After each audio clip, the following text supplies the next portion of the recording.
तो नमस्कार दोस्तों, मैं हूँ बिमल उमराव। इस समय बारिश का मौसम चल रहा है और बारिश के मौसम में अक्सर बकरियों में दस्त देखने को मिलते हैं।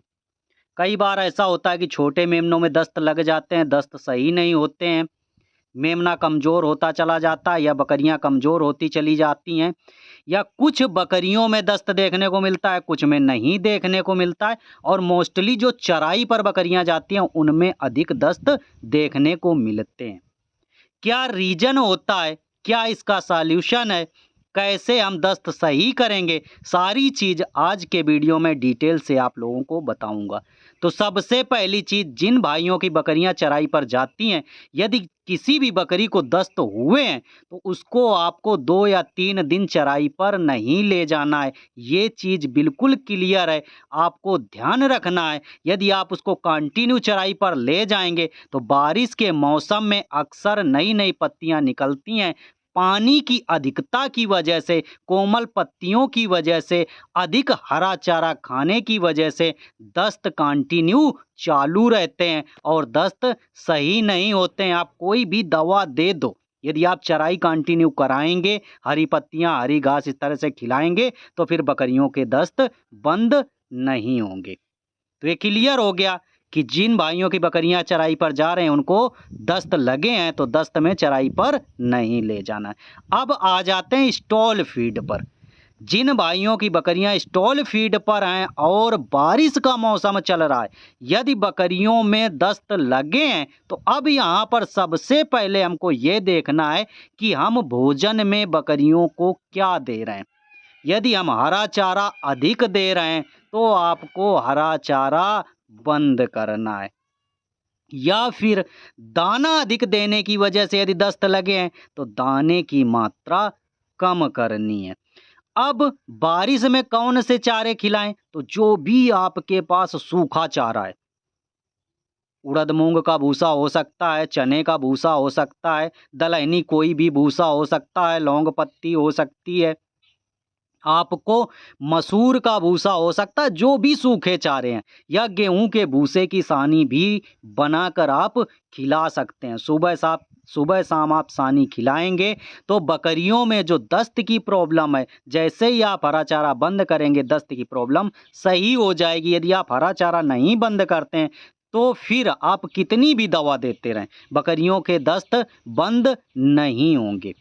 अब आ जाते हैं हरा चारा क्या बरसात में बकरियों को खिलाएं या ना खिलाएं? तो दोपहर के टाइम आप एक बार हरा चारा दे सकते हैं। लेकिन जिन बकरियों में दस्त हुए हैं, या तो आप उनको अलग रखें, जैसा बाड़े में देख रहे हैं कुछ पार्टीशन किया गया है, तो पार्टीशन करके जिन बकरियों में दस्त है उनको अलग कर दें, उनको हरा चारा ना दें। और जो बकरियों में दस्त नहीं है, जो अच्छे से हजम कर पा रही हैं चारे को, उनको आप क्या कर सकते हो? हरा चारा दे सकते हो। लेकिन देना कब है? सिर्फ एक बार दें, बहुत अधिक हरा चारा ना दें।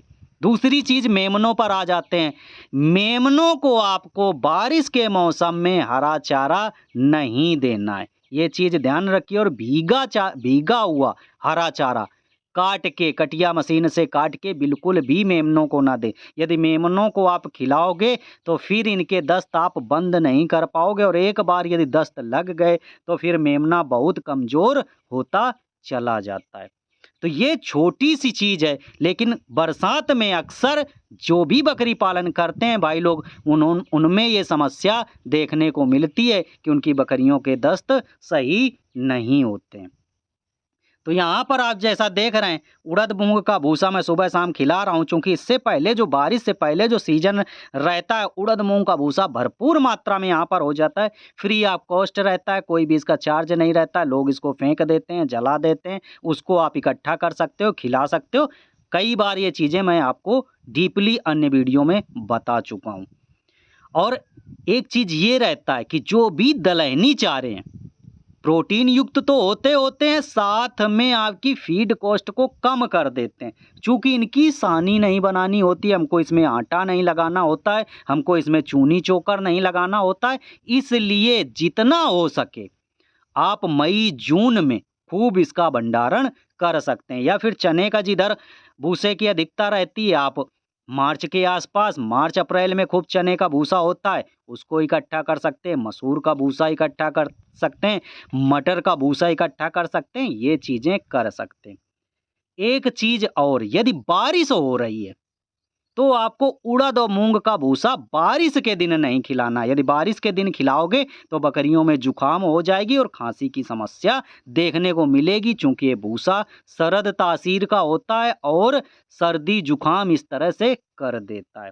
तो जानकारी आप लोगों को कैसी लगी, आप लोग कमेंट करके बता सकते हैं। चैनल पर पहली बार आए तो चैनल को सब्सक्राइब कर सकते हैं। मिलते हैं आप लोगों से अगले वीडियो में, तब तक आप सभी लोगों से विदा लेते हैं। Bye bye, have good day, thank you.